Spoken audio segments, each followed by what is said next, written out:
सुनाई दे रहा है? ये वाला चल रहा है?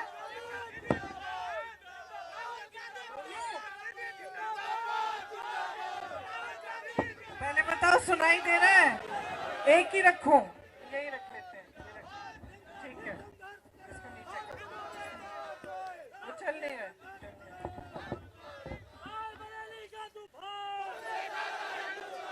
सबसे पहले तो मंच पर बैठे सभी हमारे जो साथी हैं उनका मैं इधर इस कार्यकर्ताओं की सभा में स्वागत करती हूं। खासतौर से किशोरी लाल शर्मा जी जो आज अमेठी के उम्मीदवार के रूप में मंच पर आसीन है।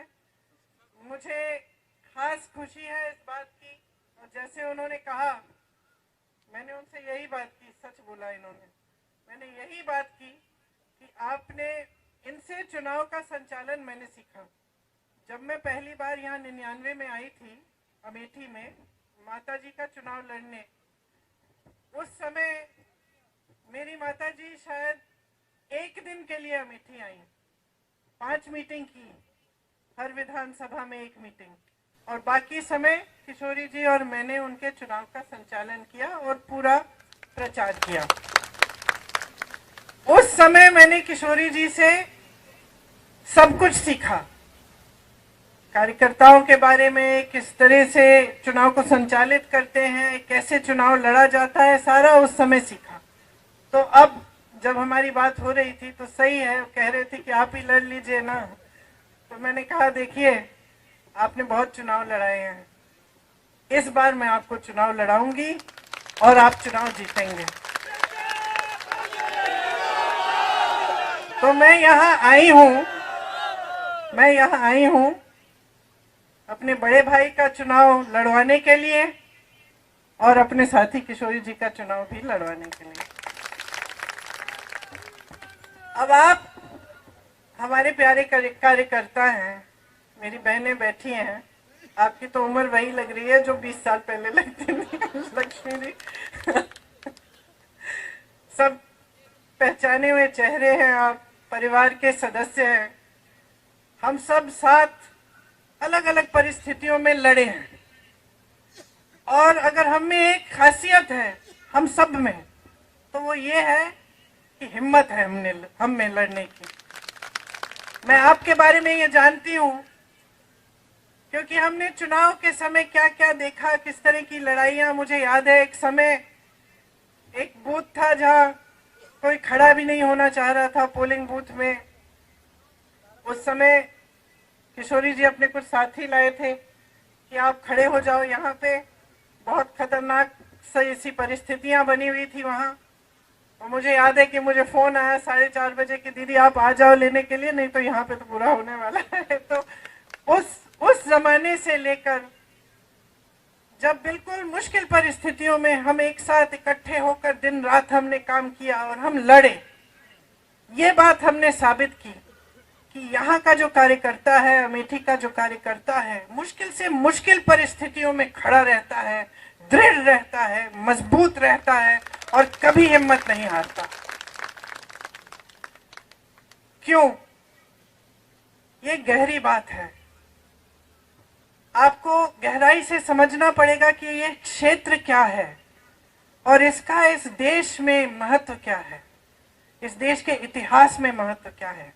किशोरी जी ने जिक्र किया किसान आंदोलन का।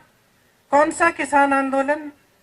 जो मोतीलाल नेहरू जी और जवाहरलाल नेहरू जी के समय था, ब्रिटिश साम्राज्य के समय। पहली बार जब मोतीलाल नेहरू जी और जवाहरलाल नेहरू जी गिरफ्तार हुए तो यहीं रायबरेली में हुए। जब वो किसानों के आंदोलन में शामिल हुए तो ब्रिटिश साम्राज्य ने उनको गिरफ्तार किया। तब से लेकर आज तक जितनी भी लड़ाई हुई है चुनाव के समय रायबरेली में, वो हमेशा एक तरफ लोकतंत्र, एक तरफ सत्य, एक तरफ सच्चाई और दूसरी तरफ हमेशा किसी न किसी तरह का आतंक और एक ऐसी राजनीति जो जनता को सर्वोपरि नहीं रखती थी।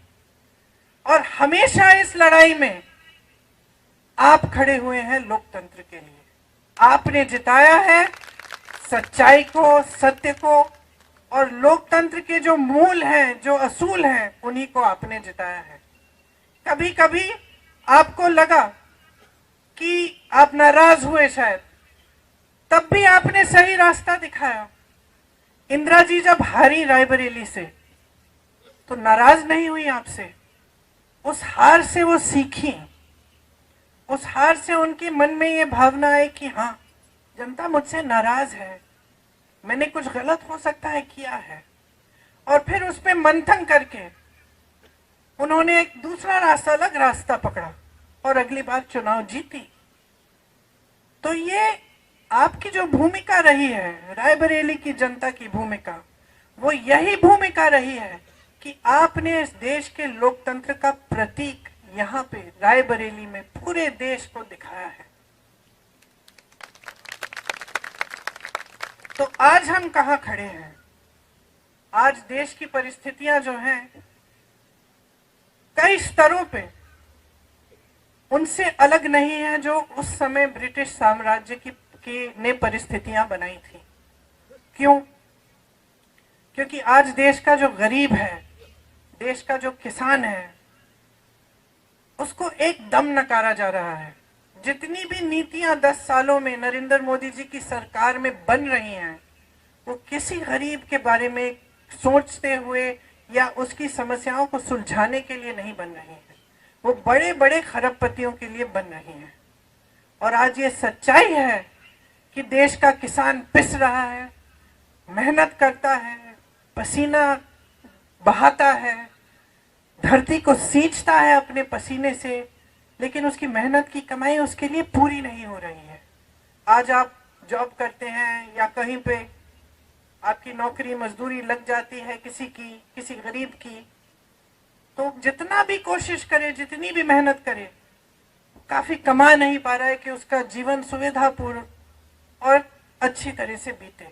चाहे बच्चों की शिक्षा हो, चाहे आगे जाके रोजगार ढूंढना हो, कुछ भी हो, आगे बड़ी बड़ी समस्याएं हैं और सब इन समस्याओं का सामना कर रहे हैं, लेकिन सरकार का कोई समर्थन नहीं आ रहा है। सरकार की नीति यह है कि लो 5 किलो का राशन ले लो और हम आपको बड़े बड़े इवेंट दिखाएंगे, हम आपको बताएंगे कि सब अर्थव्यवस्था कितनी मजबूत हो रही है, ये आपको बताएंगे। आपके जीवन में ये सच्चाई नहीं दिख रही है। जितने भी ऐसे संस्थान थे जो लोकतंत्र को मजबूत बनाते थे, उन सब को कमजोर किया हुआ है नरेंद्र मोदी जी की सरकार ने। चाहे आप मीडिया को लें, चाहे आप कोर्ट्स को लें, न्यायपालिकाओं को लें, सबको पूरी कोशिश रही है कि इनको कमजोर किया जाए। चाहे आप संसद को लें, ये पूरी कोशिश रही है कि संसद की मजबूती भी कम की जाए, क्योंकि इनकी ये नीति है और इनकी ये इच्छा है कि जनता के जो अधिकार हैं वो कमजोर रहे और इनकी जो सत्ता है वो बढ़ते जाए। ये एकदम हमारे लोकतंत्र के जो असूल हैं उसके विपरीत है। आज देश में जो हो रहा है उसको समझना बहुत जरूरी है। मैं जानती हूँ आप बहुत सक्षम कार्यकर्ता हैं कांग्रेस के, पूरी तरह से आप जानकार हैं, आप समझते हैं कि देश में क्या क्या हो रहा है, राजनीतिक तौर पे भी, सामाजिक तौर पे भी। आप देख रहे हैं कि नफरत फैलाई जा रही है, आतंक भी फैलाया जाता है इनके उम्मीदवारों से। आप यहाँ रायबरेली में आपने खुद देखा है कि चुनाव आता है तो डर भय फैलाया जाता है, और चुनाव के समय भी, अगर चुनाव के समय नहीं तो बाकी समय के लिए भी ये परिस्थितियां रहती हैं आपकी कि आपको दबाने की कोशिश होती है, आपका शोषण किया जाता है। तो ये वो राजनीति नहीं थी जिसकी नींव महात्मा गांधी जी ने डाली। महात्मा गांधी जी ने, पंडित जवाहरलाल नेहरू ने जो आंदोलन किया वो इसलिए किया था ताकि जनता के अधिकार मजबूत हो। शायद वो सोच भी नहीं सकते थे कि एक दिन एक ऐसी सरकार आएगी इस देश में जो उन्हीं को देशद्रोही कह के ये कहेगी कि अगर हमें 400 सीट दे दो हम संविधान को बदल डालेंगे। वो सोच भी नहीं सकते थे शायद कि ऐसी स्थिति देश में कभी आएगी कि देश के प्रधानमंत्री जो भाषा इस्तेमाल कर रहे हैं या जिस तरह की बातें कर रहे हैं चुनाव के समय, वो अपने पद का स्तर इतना गिरा देंगे कि अपने पद की गरिमा के बारे में सोचेंगे ही नहीं, कि अपने पद की अहमियत के बारे में का आदर भी नहीं करेंगे। और शायद वो ये सोच भी नहीं सकते थे कि एक ऐसा दिन आएगा जब हमारी जनता को कमजोर करने की कोशिश सरकार करेगी। हमारे देश की, हमारे धर्म की परंपरा रही है। किसी भी गुरु की सीख आप देख लीजिए, पूरे हिंदू धर्म में, कल्याण सिंह जी, सिख धर्म में भी, सब धर्मों में जो भी परंपरा रही है, जो भी हमें सिखाया गया है, वह यही सिखाया गया है कि सेवा का धर्म होना चाहिए, सत्य के पथ पे चलना चाहिए और देश में जनता जो है, जो गरीब है, जो किसान है, जिसके पास कम है, जो कमजोर है, वही सर्वोपरि होना चाहिए। यही हमारी राजनीति का हमेशा आधार रहा है। आप यहाँ सोनिया जी के संसदीय क्षेत्र के कार्यकर्ता हैं, आप जानते हैं कि हमने हमेशा किन असूलों को आगे रखा है, किस तरह से हमने काम करने की कोशिश की है। हमने विकास को सर्वोपरि रखा। यहाँ किशोरी जी ने आपको बताया, लेकिन बताने की जरूरत नहीं है, आप जानते हैं, चाहे एम्स हो, चाहे कुछ भी हो, चाहे आईटीआई हो, चाहे कुछ, पूरे अमेठी में जितना विकास एक समय में किया गया था, जब क्षमता थी, सरकारें थी, तो पूरा विकास हमने कराया और इसमें हम कभी पीछे नहीं हटे। मैं हमेशा मिसाल देती हूँ कि मैं अपने पिताजी के साथ अमेठी आती थी और उसी तरह से आप जानते हैं कि माताजी के साथ कई बार रायबरेली आई। गांव में हम जाते हैं, जनता डांट देती है, कोई कह देता है कि भाई सड़क नहीं बनाई, हमने आपको नल के बारे में पूछा था, 6 महीने हो गए, साल भर हो गया, आपने अभी तक नल नहीं लगवाया। ये एक आपका अधिकार रहता है। यही हमारी राजनीति रही है कि आपका अधिकार है, आप डांटो, आप नाराज हो, आप सवाल उठाओ, आप लड़ो हमसे। कितनी बार आपने डांटा है मुझे, एक आध बार मैंने भी डांट दिया, उसके लिए माफी मांग ली वैसे। तो ये हमारी राजनीति यही रही है कि अधिकार आपका है, सत्ता देने वाले आप हैं। आज अगर हम अकेले चुनाव लड़ने जाएं, आपके बिना, आपकी मदद के बिना, तो वो नतीजा नहीं आएगा जो तब आता है जब आप सब लगते हैं, आप सब दिल से काम करते हैं और हमारे साथ जनता जुड़ती है। और यहाँ की जनता हमेशा जागरूक रही है। ये मुझे याद है सोनिया जी के पहले चुनाव से, जब मैं उन लोगों को बूथ में गई लेने के लिए, उस चुनाव से मुझे याद है कि यहाँ की जनता जागरूक रहती है, समझदार है। आप जानते हैं कि काम करने वाला कौन है, आतंक फैलाने वाला कौन है। आप जानते हैं कि हमारी सुनवाई कहाँ होगी और हमें धमकाया कहाँ जाएगा। ये आपको अच्छी तरह से ये सारी चीजें अपने क्षेत्र के बारे में मालूम है। और यहाँ की खूबी ये है कि सिर्फ अपने क्षेत्र तक सीमित नहीं, आप पूरे देश की राजनीति को अच्छी तरह समझते हैं। तो ज्यादा समझाना नहीं चाहती मैं जानती हूँ आपको ये सब जानकारी है, लेकिन देखिए आज देश में परिस्थितियां ठीक नहीं है। आज जनता की मांग है महंगाई कम करो, रोजगार दिलवाओ, हमारा भविष्य मजबूत करो। और सरकार की बातें हैं कि हिंदुस्तान में चुनाव हो रहा है, पाकिस्तान की बात कर रहे हैं। लोगों को ये कहने की कोशिश करेंगे कि कर रहे हैं कि कांग्रेस पार्टी आपके भैंस चुराएगी, आपके गहने चुराएंगे। भय फैलाने वाली बात जिसको आप अच्छी तरह समझते हैं, क्योंकि आपने बार बार अपने क्षेत्र में ये देखा है कि किस तरह से गांव गांव में जाके झूठ फैलाए जाते हैं, भय फैलाया जाता है और ये कोशिश होती है कि जज्बातों के आधार पर, भय के आधार पर जनता वोट दे दे। और यही जो सिलसिला है इसने हमारे लोकतंत्र को कमजोर किया है। आज अगर ये लोग चुनाव के मंच पर आकर पाकिस्तान की बात,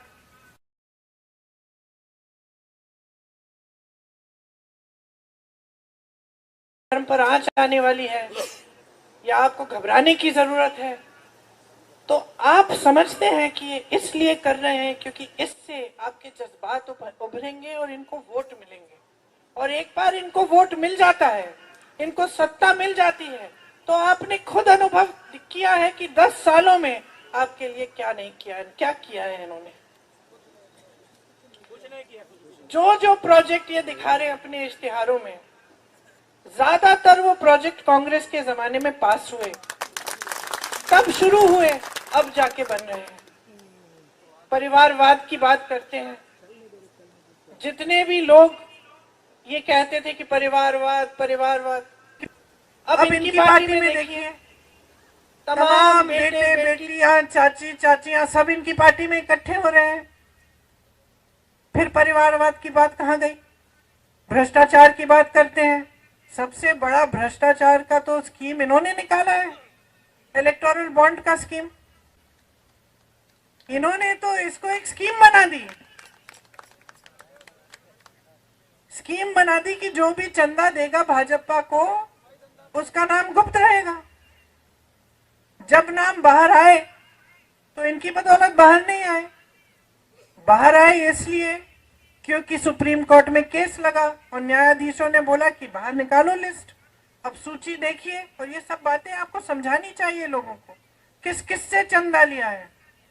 जिसने गुजरात में वो पुल बनाया, जो पुल गिर गया, जिसमें सैकड़ों लोगों की जिंदगी गई, उस पुल बनाने वाली कंपनी से चंदा लिया। वैक्सीन बनाने वाली कंपनी से 52 करोड़ रुपए चंदा लिया। जिसको धमकाया था, जिसपे छापे लगाए थे, उनसे चंदा लिया, छापे बंद। जिसपे केस लगाए थे, चंदा लिया, केस बंद या ठंडे बस्ते में। और इसका नतीजा क्या हुआ कि भाजपा दुनिया की सबसे अमीर पार्टी बन गई। दुनिया की सबसे अमीर पार्टी है। वो आपकी भावनाएं कैसे समझ पाएंगे? आपने हमेशा जो काम किया है एक भी पैसा लेने के बिना किया है। आपको वेतन नहीं मिलता, आप कांग्रेस के कार्यकर्ता हो, आप जन सेवा करते हो, सेवा की भावना से करते हो। उन्होंने दुनिया भर का चंदा इकट्ठा करके अपनी पार्टी को दुनिया की सबसे अमीर पार्टी बना दी। और वो कहते हैं कि कांग्रेस पार्टी भ्रष्ट है, कांग्रेस के खाते बंद कर देते हैं चुनाव के समय, 2-2 सीएम को जेल में डाल देते हैं चुनाव के समय। ये सब क्यों कर रहे हैं? सिर्फ सत्ता में रहने के लिए। इनकी बड़े बड़े खरबपतियों के साथ सांठगांठ है। 16 लाख करोड़ रुपए उनको माफ किए हैं। जो हमारा किसान 10,000 रुपए के लिए, 50,000 रुपए के लिए आत्महत्या कर रहा है क्योंकि वो कर्ज चुका नहीं पा रहा है, अपनी बेटी की शादी करा नहीं पा रहा है, उसके लिए एक पैसा माफ नहीं। आज ये है परिस्थिति और सच्चाई इस सरकार की। आप टीवी चलाएंगे तो आपको ये सच्चाई नहीं दिखेगी। आप टीवी चलाएंगे तो आपको सब सुनहरा दिखेगा। आपको दिखेगा कि देश आगे बढ़ रहा है, G20 हो रहा है, राष्ट्रपति और प्रधानमंत्री अलग अलग दुनिया के अलग अलग देशों की प्रशंसा कर रहे हैं। आपको बताया जाता है कि मोदी जी इतने बड़े नेता बन गए हैं कि वो चुटकी भर में युद्ध रोक सकते हैं पूरी दुनिया में। बहुत बढ़िया, रोकिए, फिर युद्ध रोकिए, लेकिन उसके साथ साथ एक आध रोजगार भी तो दिलवा दीजिए देश में। इतनी सत्ता है, इतने बड़े नेता हो, 10 साल से तुम्हारी सरकार है, जो किया है उसके बारे में तो बताइए जनता को। लेकिन जनता का इस कदर निरादर हो रहा है आज हमारे देश में कि नेता समझ गए हैं कि उनको जनता को कोई के प्रति कोई जवाबदेही नहीं है, उनकी जवाब देने की जरूरत ही नहीं है। एक बात मेरे मन में बैठ गई, जब मैं यहाँ 22 में चुनाव के लिए काम कर रही थी, बघेल जी आए थे और मैंने कहा था उनके लिए हमने आयोजित किया था एक प्रोग्राम जिसमें वो बिजनेस के लोगों से वो उनकी बातचीत हो रही थी।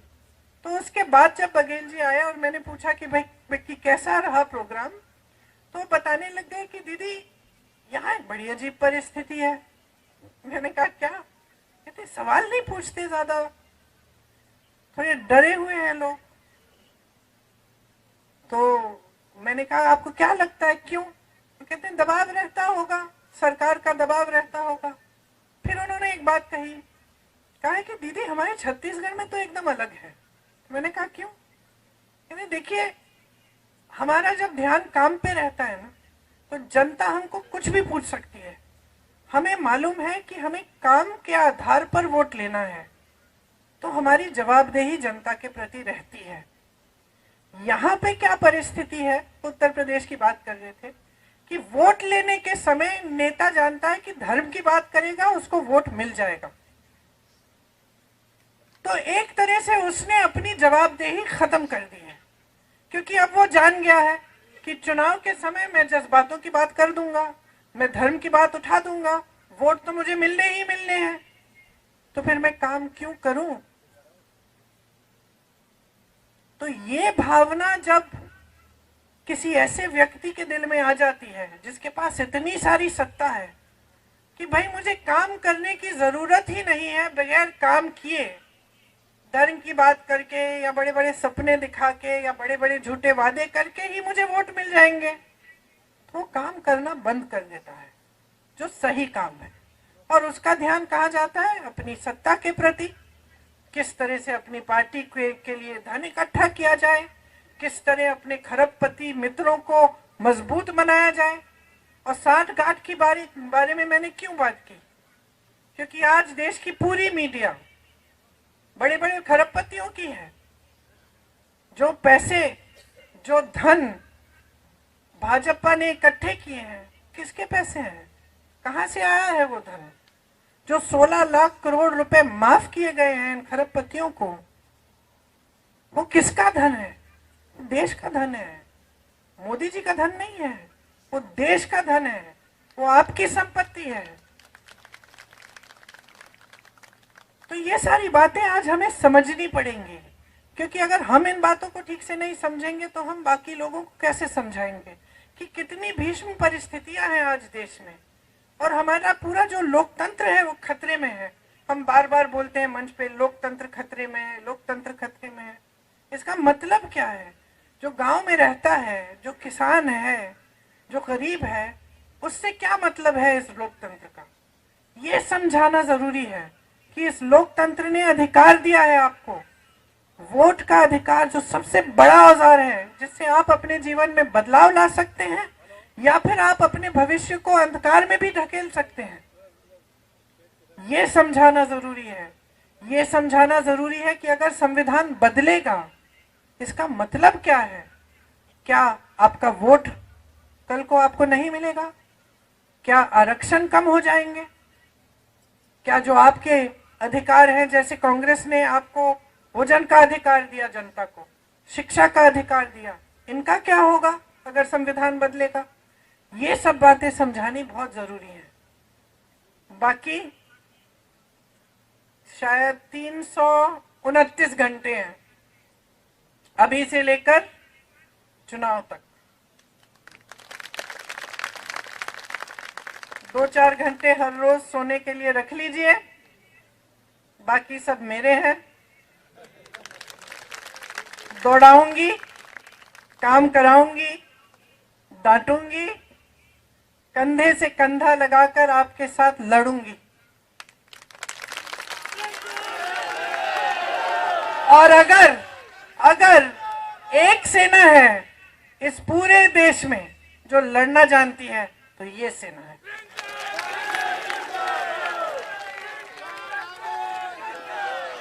अगर किसी के दिल में भय है तो अभी पीछे हट जाए, इसके बाद में मैं पीछे नहीं हटने दूंगी।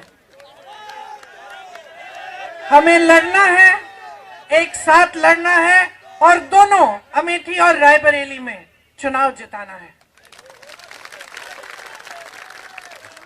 ये राहुल भैया का चुनाव है, ये राहुल भैया का चुनाव है हम सबके लिए। हम सबके लिए एक निजी बात है, हमारे लिए सम्मान की बात है, लेकिन इससे बहुत बड़ा चुनाव भी है। आज जो रायबरेली और अमेठी से संदेश जाएगा वो इस देश के लोकतंत्र को बचाने का संदेश जाएगा। ये वो किला है, ये वो किला है जो भाजपा गिरा नहीं पाई पिछले चुनाव में। ये वो किला है जिसकी रक्षा आपने की। यहां से हमेशा इस देश को सही संदेश ही जाता है। जब ये संदेश हमारे पक्ष में नहीं गया, मैंने बात की इसके बारे में, इंदिरा जी के बारे में, तब भी आप जागरूक थे, आज भी आप जागरूक हैं।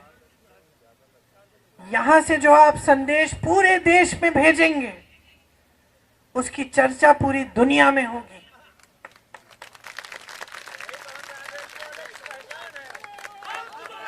तो आपकी लड़ाई आज सिर्फ राहुल गांधी जी के लिए नहीं है। आपकी लड़ाई सिर्फ हमारे लिए, अपने लिए नहीं है। आपकी लड़ाई अपने गांव के हर एक व्यक्ति के लिए है, अपने शहरों के लिए है, अपने प्रदेश के लिए है और अपने देश के लिए है। इस मिट्टी के लिए है जिसके लिए बड़े बड़े नेता शहीद हुए। आज परिस्थितियां ये है कि इंदिरा गांधी जैसी शहीद महान महिला को ये लोग देशद्रोही कह रहे हैं। यहां आपके साथ कंधे से कंधा लड़ा के लड़ी, हमेशा सही पथ पर, सत्य के पथ पर चली। महान संघर्ष हुए उनके जीवन में, आपने साथ दिया। जब आपको टोकना था आपने टोक भी दिया, साथ नहीं छोड़ा। ना उन्होंने आपका साथ छोड़ा, ना आपने उनका साथ छोड़ा। मैं तो नहीं छोड़ने वाली साहब।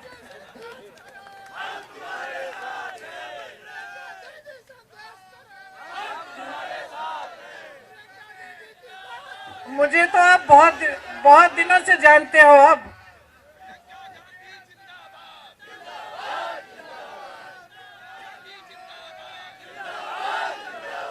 ये वो मिट्टी है, ये वो मिट्टी है इस देश की जिसमें मेरा परिवार का खून मिला हुआ है, जिसके लिए हम आज लड़ रहे हैं, जिसके लिए आपके पूर्वजों ने जान दी है, आपके पूर्वजों ने पसीना और खून बहाया है। ये वो मिट्टी है, ये इस देश की सबसे पवित्र मिट्टी है हमारे लिए। इसके लिए हम लड़ रहे हैं। हम इस देश के जन जन के स्वाभिमान के लिए लड़ रहे हैं। हम इस देश के जन जन के अधिकारों के लिए लड़ रहे हैं। हम लड़ रहे हैं उस सब चीजों के लिए जिसके लिए हमारे पूर्वज लड़े थे। आज ये देश की परिस्थिति है, ये आपको गहराई से समझना पड़ेगा। और ये जो लड़ाई जो है आपको एकदम सीना तान के मजबूती से लड़नी पड़ेगी। तैयार हो?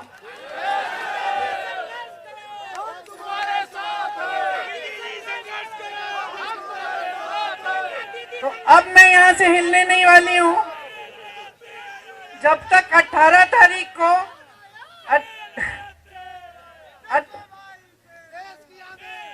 मैं शेरनी हूं, शेरनी।